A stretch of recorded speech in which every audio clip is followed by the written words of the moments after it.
누군가는 룻기를 가리켜 사사기와 사무엘서 사이에 있는 그 딱딱한 조개 껍질 속에 들어있는 진주라고 했으며, 어떤 학자는 사사기와 사무엘 상하에 그 혼돈과 정치적 암투가 벌어지는 상황 가운데 폭풍의 눈과 같은 고요한 책으로 소개를 했습니다. 폭풍의 눈이 가진 그 평온함과 그 열린 공간을 통해 먹구름 위에 하늘이 보이고 빛이 쏟아지는 역할을 하는 책이 룻기라고 봐도 무방할 듯합니다. 그래서 룻기는 흑암과 같은 사사시대 한가운데서 하늘을 볼 수 있는 책, 주님의 은혜의 해, 헤세드의 해가 쏟아지는 책이라고 할 수 있습니다. 그런 이유에서 룻기는 사사기와 너무나 다른 분위기를 가지고 있습니다.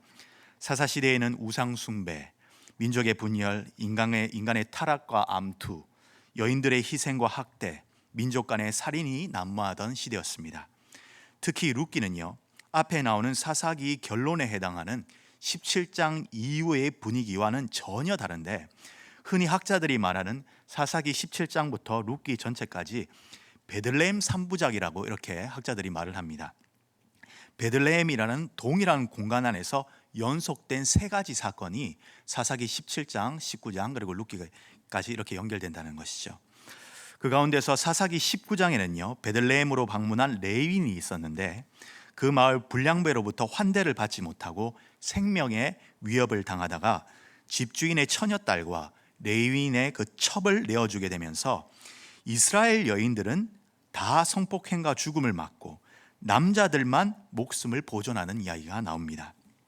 그런데 룻기는 한 가정에서 모든 남자가 죽고 남겨진 힘없는 여인들이 베들레헴으로 들어가는 이야기인데, 그 여인들이 베들레헴에서 놀라운 환대를 받고 특히 룻은 이방임에도 불구하고 보아스의 밭에서 보호를 받고 안전하고 평안하게 이삭을 줍게 됩니다. 공동체의 따뜻한 배려로 힘없고 연약한 여인들의 생명이 보존되고 생명을 지키게 되는 이야기가 나온다는 것이죠. 그래서 룻기를 잘 보시면 딱히 악한 사람이라고 불릴 만한 사람이 전혀 등장하지 않습니다. 사사시대의 모습과 전혀 다른 평온함이 느껴집니다. 성도님들 혹시 룻기를 다 읽어보셨을 거라고 제가 믿습니다. 그런데 혹시 룻기 안에서 가장 악한 사람으로 뽑으신다면 누구를 뽑을 수 있을까요? 아마도 4장에 등장하는 엘리멜렉의 친족이자 기업 물을 자의 그 1순위에 해당하는 아무개라는 사람이 아마 생각이 나실 겁니다. 그런데 이 아무개라는 사람도 처음에는 엘리멜렉의 기업을 이어보기 위해 율법의 요구에 순종하는 모습을 보였습니다. 심지어 나오미와 룻을 떠났던 오르바도 처음에는 베들레헴으로 어머니를 따라 나서겠다고, 시어머니를 따라 나서겠다고 길을 함께 동행하고 나섰고, 헤어질 때는 탄식하며 울었던 여인이라는 것을 여러분 아십니까? 그래서 룻기에는 모든 사람들이 하나님의 법을 준수하려고 시도하고 노력하는 모습을 가지고 있을 뿐 아니라 모든 사람들이 인간애를 가지고 있습니다. 그렇다면 룻기가 전하는 메시지가 과연 무엇인가? 룻기의 주제에 관해서 다양한 의견들이 있고 다층적인 관점들이 있는데, 한국 강단에서는 일종의 신앙 윤리적인 훈화를 목적으로 룻기를 많이 애용해 왔습니다. 왜냐하면 한국의 전통적인 가정 안에서의 그 갈등 문제를 성경 안에서 해결해 보려는 의도라고 하겠습니다. 다시 말해서 룻기는 효부상을 교회 회중들에게 제시하는데 적지 않은 공헌을 한 것이 사실입니다. 분명히 룻기는 시어머니 나오미를 자신의 생명처럼 섬긴 효에 관한 이야기가 담겨져 있습니다. 그러나 우리는 이 룻기의 효심의 이야기를 넘어서서 좀 더 정경적인 관점에서, 역사서의 관점에서 우리가 보도록 하는 것이 좋다고 볼 수 있습니다. 특히 룻기를 중심으로 앞뒤의 책과 연결해서 보면 사사시대를 극복하고 새로운 왕정시대를 창조해내시는 하나님의 위대한 구속사의 그 일하심을 발견할 수 있습니다. 화면을 한번 보시면 잠시 룻기의 위치를 우리가 살펴볼 수 있는데, 우리가 보는 개신교 성경은 70인역이라는 성경의 그 순서에 따라서 룻기가 사사기와 사무엘서 사이에 위치하고 있습니다. 그러나 유대인들이 보는 히브리 성경은 룻기는 잠언과 아가서 사이에 위치하고 있다는 것이 차이점입니다. 이 차이는 단순한 순서의 차이를 넘어서서 신학의 차이를 가져다 줍니다. 일단 우리 개신교 성경은 룻기 1장 1절에 우리가 읽었듯이 이 책의 배경을 설명하고 있습니다. 그 시대적 배경이 바로 사사들이 치리하던 때다라고 말하고 있으므로 말미암아 사사기와 자연스럽게 연결이 됩니다. 그래서 그런데 룻기 끝에는 무슨 이야기가 나오냐면 다윗으로 끝나는 족보 이야기가 등장합니다. 그래서 이어지는 사무엘서와도 이야기가 연결되겠죠. 왜냐하면 사무엘서의 중요한 인물인 다윗 왕을 준비하는 기능을 룻기가 한다라고 볼 수 있습니다. 그리고 사무엘서의 서론 역할 또한 이 룻기가 감당하고 있다라고 우리가 쉽게 파악할 수 있습니다. 그러나 유대인들이 보는 히브리 성경은 그 위치를 달리하면서 신학적 이해도 틀립니다. 히브리 성경에는 룻기는 잠언과 아가서 사이에 위치하는데 잠언 마지막에는 무슨 이야기가 나오냐면 현숙한 여인에 대한 설명으로 마무리가 됩니다. 그러면서 잠언에서 하나의 질문을 던집니다. 잠언 31장 10절에 이렇게 나오는데 제가 읽어보겠습니다. 누가 현숙한 여인을 찾아 얻겠느냐? 그의 값은 진주보다 더하니라 라고 이렇게 질문을 하면서 31장의 핵심 주제가 나옵니다. 바로 유대인들은 잠언 뒤에 나오는 룻기의 주인공인 룻을 잠언에서 던졌던 그 질문, 현숙한 여인의 모범으로 보았던 것입니다. 또 룻기에는 무슨 이야기가 나옵니까? 룻과 보아스의 사랑 이야기가 비중을 차지하고 있는데 룻기 다음에 나오는 아가서에서 다루는 남녀 사랑의 주제를 룻기가 예비적으로 말하는 책이라고 볼 수가 있습니다. 이렇듯 개신교와 유대인들은 룻기를 이해하는 신학적 이해가 차이가 있었다는 것을 우리가 파악할 수 있죠. 성경 배열도 이렇게 신학적 차이를 가져다 줄 수 있다라고 우리가 볼 수 있습니다.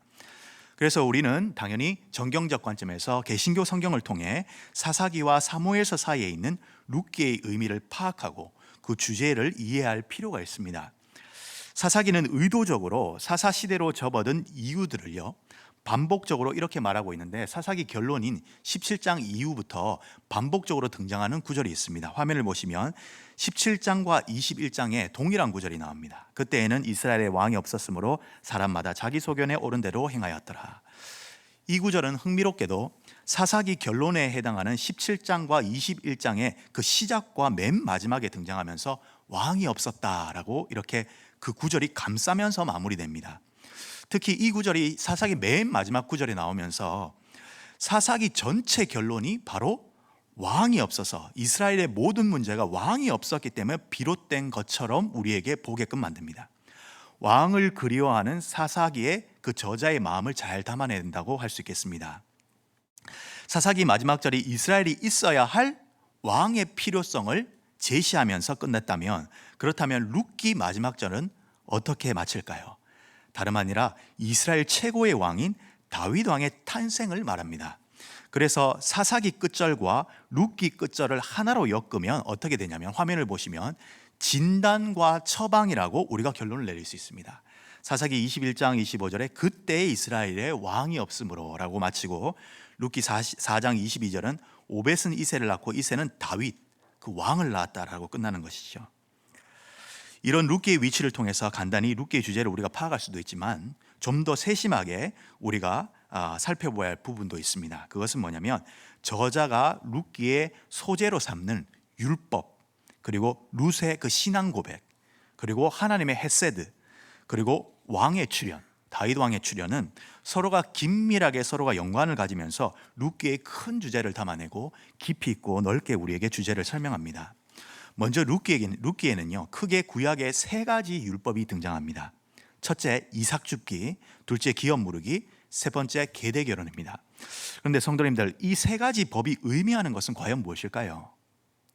화면을 보시면 바로 임시적인 안식에서 지속적이고 영구적인 안식으로 전환, 발전을 담아내고 있습니다.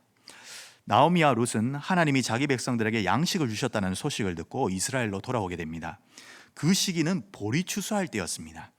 그러나 그들은 추수 자체에는 참석할 수가 없었습니다.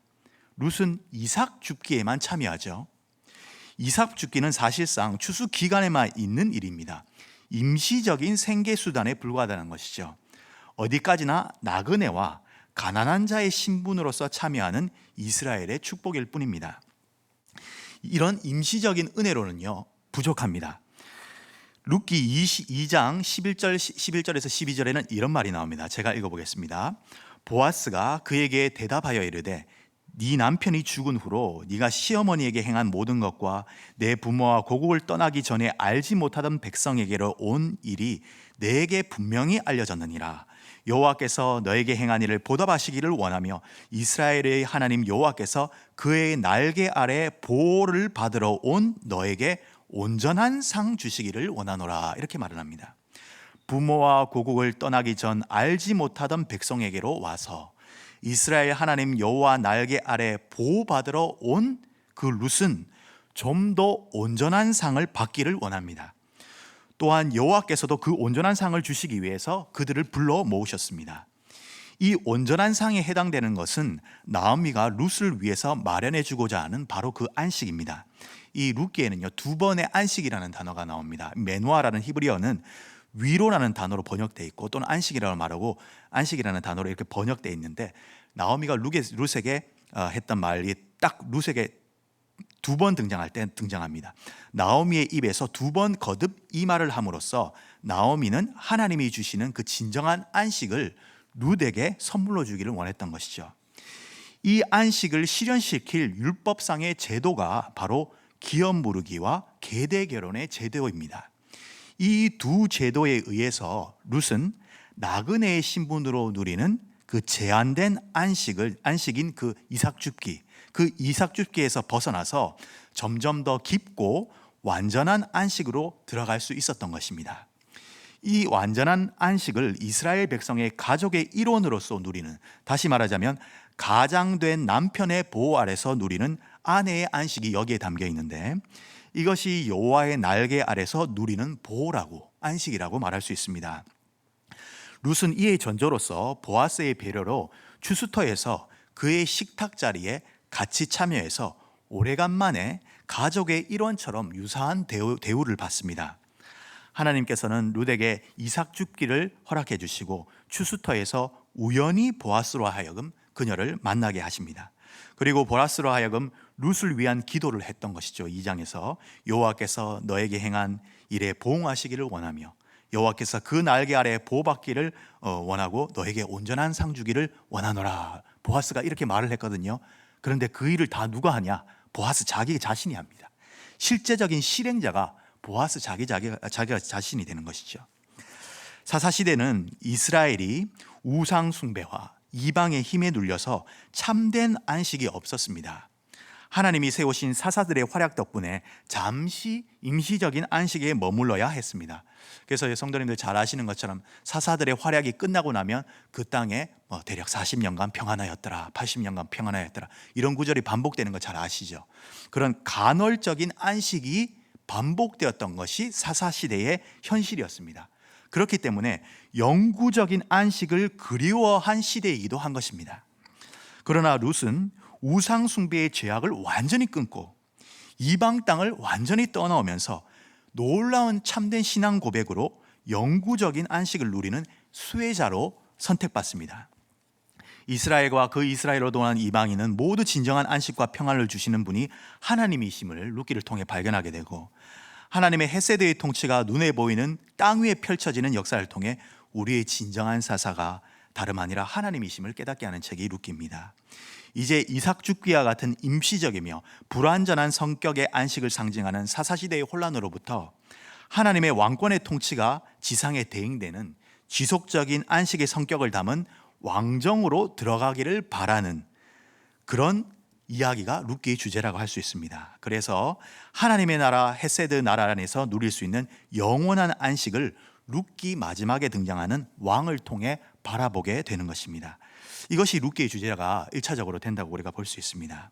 그래서 룻기 마지막에 등장하는 이 다윗의 탄생은 지속적이고 영구적인 안식의 상징이라고 할 수 있겠습니다. 또 여기서 중요한 것은 히브리적 이상의 구현입니다. 신명기 7장에는 이스라엘의 왕이 될 사람은 그 자격이 몇 가지가 나오는데요. 그 중에 조건이 하나가 있는데, 그 중 하나가 다름 아니라 네 형제 중에서 반드시 왕이 나와야 된다, 그렇게 말을 합니다. 다시 말하자면 히브리인 중에서 반드시 왕이 세워져야 한다는 조항이 있습니다. 히브리 민족은 여호와께서 그들의 왕이시며 그들은 여호와의 종들이고 여호와의 율법은 이스라엘에 대한 왕권 선포로 받아들여져야 했던 것입니다. 또한 그들의 사명은 이 율법 정신을 그들의 삶을 통해서, 생활을 통해서 드러내는 것이어야 했습니다. 이러한 독특한 위치와 사명을 가진 이스라엘 민족은 히브리적 이상을 구현하기 위한 여호와의 종이자 도구로서 역할을 감당했던 것이죠. 때문에 여호와의 종은 반드시 히브리인이 되어야 한다는 특별한 자격이 요구되어야 됐던 것입니다. 그런데 히브리인이 되어야 한다는 말은 우선 히브리 혈통을 타고난 자라야 한다는 뜻인데, 이 말을 오해하셔서는 안 됩니다. 단순히 혈통주의로 제한시켜서 이해해서는 안 된다는 것이죠. 왜냐하면 어릴 때부터 히브리적 생활 양식과 의식하에서 여호와의 특별한 언약 관계에서 자라고, 따라서 하나님의 백성이라는 그 자각과 그의 백성으로서의 사명을 수행하는 것을 생애 지상 목표로 하는 그러한 인물이 되어야 하는 것이기 때문입니다. 그래서 단순한 혈통주의 문제로 비판받을 것이 아니라 언약 백성의 정체성에 관한 문제로 이해할 부분이 있다는 것이죠. 그러므로 다윗의 증조모가 누구냐면 룻이고, 이방인의 피가 흐른다라는 사실은 히브리인 중에서 왕이 되어야 한다는 율법의 본래의 뜻이 무엇인가를 다시 한번 의미심장하게 이해하게 하는 아주 중요한 단서가 됩니다. 그것은 결국 히브리인 중에서라는 말은 혈연의 중요성을 말하고 있긴 하지만 반드시 혈연의 순수성만을 말하는 것이 아니라 혈연과 더불어서 히브리적 이상을 추구하는 정신적, 영적 순수성과 엄격성이 더 중요함을 나타낸다고 볼 수가 있습니다. 룻기에 나오는 주인공을 살펴보면요, 이 정신이 그대로 나타남을 알 수가 있습니다. 나오미는 모압이라는 이방 민족에서, 그 이방 민족 땅에서 10여 년간 살았지만 그녀는 모압 땅을 떠나기 위해 일어나기를 결단했던 사람이었습니다. 나오미가 모압의 문화에 동화되었는지 아닌지는 논란이 많지만 엘리멜렉의 주도하에서 모압 땅으로 들어간 가족이 모든 남성들이 죽자 모압 땅을 떠나기로 결정하는 그리고 그 히브리적 정체성을 지닌 공동체로 다시 돌아오는 사람으로서 보여진다는 사실은 중요한 의미가 있습니다. 그뿐만 아니라 룻기에 나오는 하나님의 명칭이 23번 등장하는데 나머지 그 중에서 8번은 나오미의 입술 속에서 계속 반복적으로 고백된다는 것 또한 중요한 의미가 있습니다. 그뿐만 아니라 룻이 하나님에 대한 이해를 할 때 어머니의 하나님, 어머니의 백성에 대해서 언급한다는 것이죠. 그만큼 나오미는 히브리적 정체성을 가지고 있었다고 볼 수 있습니다. 또한 룻은 모압 여인임에도 불구하고 어머니의 백성이 나의 백성이 되고 어머니의 하나님이 나의 하나님이 되시리라는 고백을 했고, 그 이후에 그녀의 삶을 통하여 히브리 민족의 그 신앙과 정서 속에 완전히 동화되어 갔던 인물로 우리가 볼 수 있습니다. 그리고 보아스로 말하자면 사실상 그는 가나안 여인 기생 라합의 아들이었습니다. 여러분, 보아스의 어머니가 다름 아니라 여리고 정탐할 때 그 정탐꾼들을 숨겨줬던 그 라합이 보아스의 어머니입니다. 그랬음에도 불구하고 율법의 기본 정신을 생활 가운데서 완전히 드러낸 히브리적 이상을 가진 남성상으로 볼 수가 있습니다. 히브리인 중에 히브리인이죠, 보아스가. 여기서 흥미로운 것은 룻에게는요, 누가 대조되냐면 오르바가 대조되고, 보아스에게는 기업물을 1순위자 아무개가 대조된다는 사실입니다. 룻과 같은 이방 여인 오르바는 이스라엘이 백성이 될 절호의 기회가 있었는데 그걸 놓칩니다. 오르바는 룻의 신앙적 결단과 행동을 부각시키는 조연의 역할을 합니다. 뿐만 아니라 보아스와 같은 이스라엘 백성이자 엘리멜렉의 친족인 기업물을 1순위 아무개는요, 혈통상으로는 분명히 보아스보다 더 순수한 히브리인이었습니다. 왜냐하면 보아스의 어머니가 라합이지 않습니까? 가나안 여인, 기생 여인이지 않습니까? 창녀라고 우리가 알려져 있는데, 그런 보아스의 혈통보다는 훨씬 그 아무개는 순수한 히브리인이었을지 모릅니다. 히브리인으로 기업 무르기와 계대 결혼의 법을 그런데 감당을 못하면서 히브리적 전통을 완전히 행해내지 못하고 다윗의 족보에 오를 기회도 놓쳐버립니다. 누가요? 아무개가요. 결국 그는 보아스의 신실함을 부각시키는 역할을 할 뿐입니다.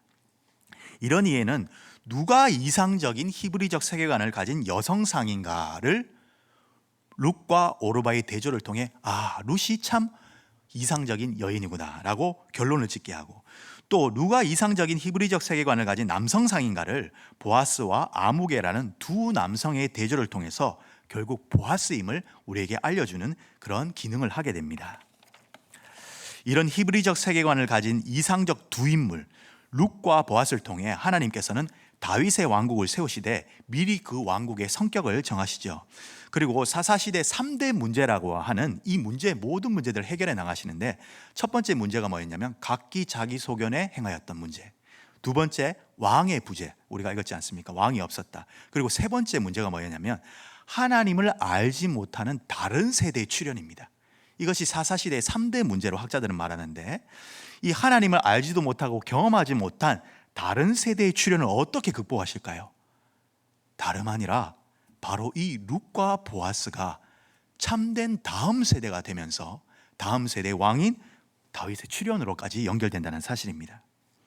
구약에 있어서 이방인은 한편으로 또 구약에 있어서 이방인은 신약에 있어서 그것과 같이 이스라엘과 날카롭게 대립하는 개념이 아니었습니다. 그들은 단지 비이스라엘 또는 아브라함의 자손이 아니라는 뜻으로 나타날 뿐, 그들이 이방인이라고 해서 구원의 자리에 배제된 것은 아니었습니다. 유다 자손을 이어가게 했던 가나안 여인 다말, 이방인입니다. 그리고 여리고 정탐에서 상천하지 하나님을 고백하면서 진멸당하지 않았던 이 기생 라합은 보아스의 어머니죠. 당연히 이방인이죠. 그리고 룻은 개처럼 경멸받던 모압 여인임에도 불구하고 놀라운 신앙 고백을 통해 이스라엘 민족으로 받아들여집니다. 그리고 보아스와 결혼하여 다윗의, 이스라엘 왕국의 가장 위대한 왕인 다윗의 증조모가 됩니다.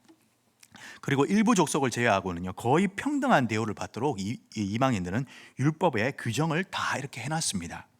특히 모세의 장인 호밥은요, 개인 사람으로서 거의 형제로까지 대우를 받습니다.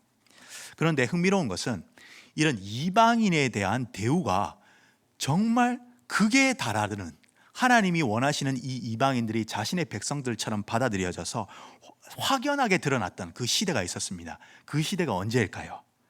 다름 아니라 다윗 시대였습니다. 성도님들 잘 아시는 우리야 아시죠? 우리야. 그 우리야는요, 헷족 속이었습니다.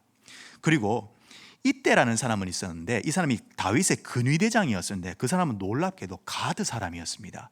여러분 성도님들 잘 아시는 가드 사람 대표적인 사람 누가 있습니까? 골리앗이 있었죠. 원수인데 원수의 나라 한 사람을 데리고 와서 자기 근위대장으로 삼습니다. 셀렉이라는 사람은 다윗의 신복인데 암몬 사람이었습니다. 룻이 모압 사람이죠. 그런데 암몬 사람이 다윗의 신복 중에 또 들어있습니다. 다윗은 언약궤를 가드인 오벳에돔 집에 보관시켰어요. 압살롬의 난 때는 모압의 그 형제인 암몬인들이 공궤를 받았고, 그리고 이때 또 아렉 사람 후세의 공고를 받았으며, 그 그렛 사람과 심지어 블레셋 사람, 그리고 가드에서 온 600명이 다윗의 근위대 중에 있었다는 것입니다. 이건 놀라운 이야기입니다. 다윗은 여호수아에 의해 완전히 정복되지 못했던 주변 국가들을 거의 복속시켰습니다. 이것은 바로 종말에 열방이 다윗의 나라, 하나님의 나라로 복속될 것에 대한 암시인 것이죠. 그래서 다윗의 후손으로 오신 우리 예수 그리스도를 통해서 열방이 구속받는 이야기가 나옵니다. 그래서 성경에서 가장 중요한 주제가 열방의 구속이라는 점은 이견의 여지가 없습니다. 그런데 이 구속하다라는 단어가 가장 많이 나오는 책이 무슨 책일까요, 성도님들? 분량에 비해서 다름 아니라 놀랍게도 룻기입니다. 고작 이 4장밖에 안 되는 책에 구속이라는 단어가, 히브리어 갈이라는 단어가 20번이나 등장합니다.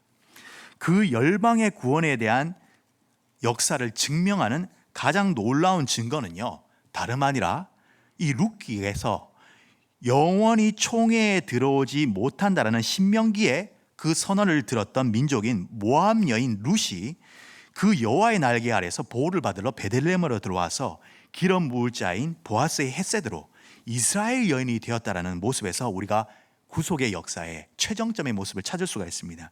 대단히 감동적인 모습이자 복음의 핵심이 무엇인지를 다시금 깨닫게 되는 장면입니다. 성도님들, 모압 족속이 어떤 족속이죠? 아브라함의 조카 롯이 있었죠. 아브라함과 롯이 서로가 거느리는 사람들과 목축이 많아지니까 서로 헤어지게 됩니다. 그때 롯은 멸망의 땅 소돔과 고모라를 선택해서 가게 되죠. 그런데 소돔과 고모라가 하나님의 심판을 받게 되자 롯이 자신의 두 딸과 함께 도망 나오게 됩니다. 모든 것을 잃어버리고 산으로 들어가서 동굴에서 비참하게 살게 됩니다. 그때 롯의 두 딸이 자신들의 기업을 잇기 위해 어떤 일을 행합니까? 아버지에게 밤에 술을 먹이고 동침하여 낳은 사람이 모압인과 암몬 사람이었습니다. 그런 타락한 방식으로 기업이 이어진 족속이었기에 거룩한 이스라엘 공동체는 절대 들어올 수 없다고 하나님이 선을 그어 놓은 것이죠.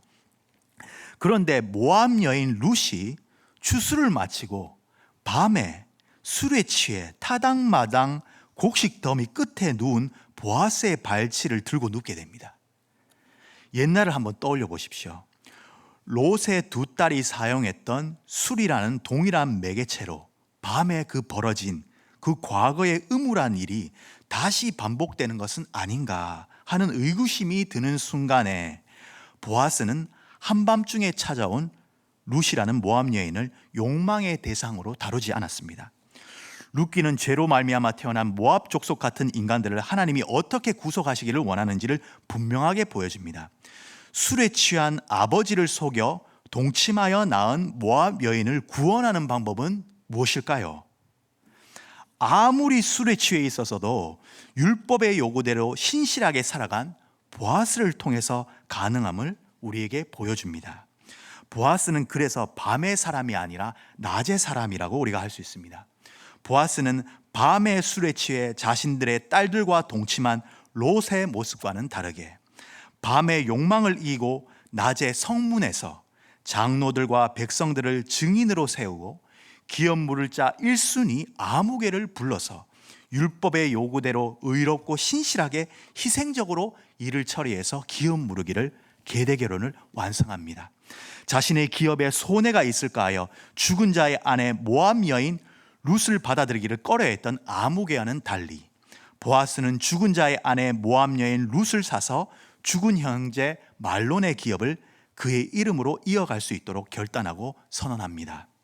그 오래전 남편이 죽어 홀몸이 된 롯의 큰딸이 아버지에게 술을 먹여 동침하고 그 기업을 이어가게 했던 비정상적인 방법이 아니라 모압의 후손 룻은 동일하게 홀몸이 되었을 때 하나님은 헷세대의 사람 보아스를 통해 율법에 기록된 대로 기업 물자를 통해서 합법적이고 아름답게 기업을 이어나가게 하시면서 모압의 불경한 역사 또한 끊어내십니다. 사사시대를 극복할 수 있었던 능력은 다름 아닌 사사들의 활약으로만은 부족했습니다. 오직 하나님의 헷세대의 능력으로만 가능했다는 것을 룻기는 우리에게 말해줍니다. 그래서 결국 룻기를 통해 온전한 안식을 주시고 기업을 이어나가게 하시는 분은 다름 아닌 우리 사사의 신 하나님이라는 것을 발견하게 됩니다. 오늘 이 말씀을 통해 하나님의 헷세대를 통해 극복되는 세상, 하나님의 헷세대를 통해 열방을 구속하시고 법을 세워 하나님의 율법을 세워 안식을 주시는 하나님의 그 일하심을 이해하시고 사모하시는 우리 모든 대구 동성교회 성도님들 되시기를 주님의 이름으로 축복합니다.